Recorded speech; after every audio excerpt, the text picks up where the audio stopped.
Okay, live na naman tayo mga lalapaps. Pag-usapan naman natin ang booking planner. Balita ko, madami daw napaiyak ng planner na to at ishare ko na din sa inyo ang unang try ko sa planner.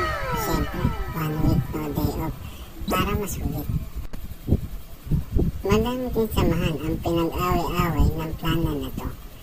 Di ko nga alam kung pinag-aaway ba talaga ni Papa G ang MM at GMM.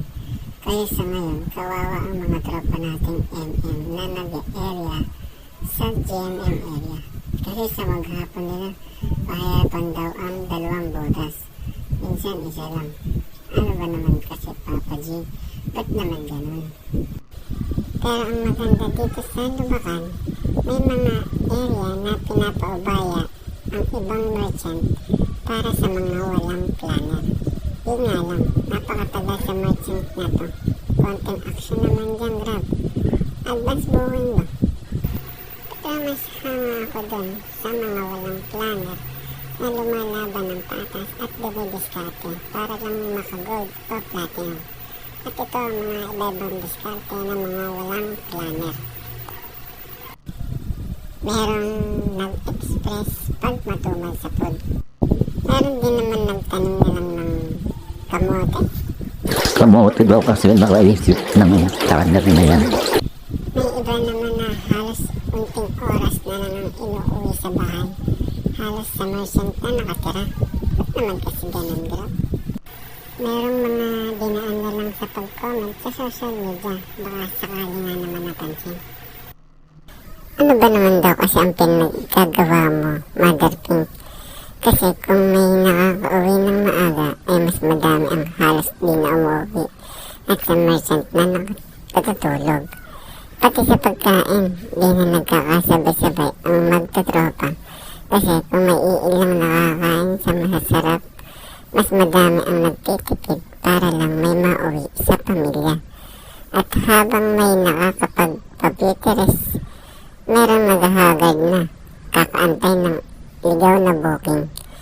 Hays, ba't ba naman kasi ganun, Papa G? At sa lahat ng mga comment, ito tumatak sa isip ko.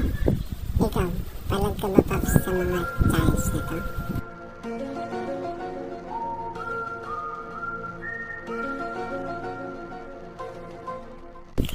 At saludo nga pala ako sa mga team leader na sobrang naasikaso ang kanyang mga member na nalipat from MM to GMM.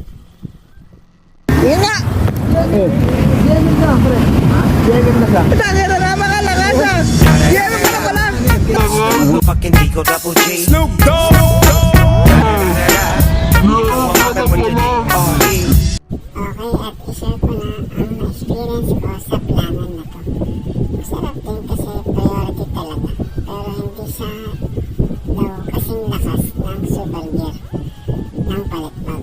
Kasi daw kahit mapadayo ka sa ibang area na may mga planner din, hindi ka basta-basta papasukan kung wala ka namang pin doon. Di nga naman daw tulad ng super gear ng palikbag na easy booking, no need to pin. Pero okay naman din talaga ang planner kasi bukod sa di ka napapasukan ng express pa Manila, priority ka talaga. Easy payables pag di ka napasukan ng sobrang tatagal na merchant. Konting action naman, Papa G. Advance booking ba? Kaso kung titignan mo naman ang booking ng mga tropa nating MM at walang planner, malulungkot ka din talaga. Kasi yung iba nakakatatlo o 5 booking lang sa maghapon. Kaya Papa G, pakiayos naman sana. Damihan mo ang mga planner ng lahat, masaya. Kasi di naman kasing lakas ng Makati at BGC ang ibang GMM area. Diba? Para lahat. Maka-easy payables. Thanks, Papa G.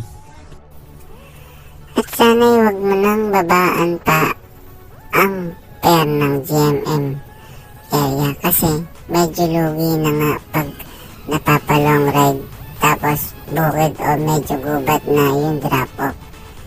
Di tulad sa Manila na sa drop-off ay may pag-asa ka pang makakuha ng booking. Yun lang. Tapos kaya mga lalapaps, laban lang, iikot din ang ruleta. RS mga lalapaps.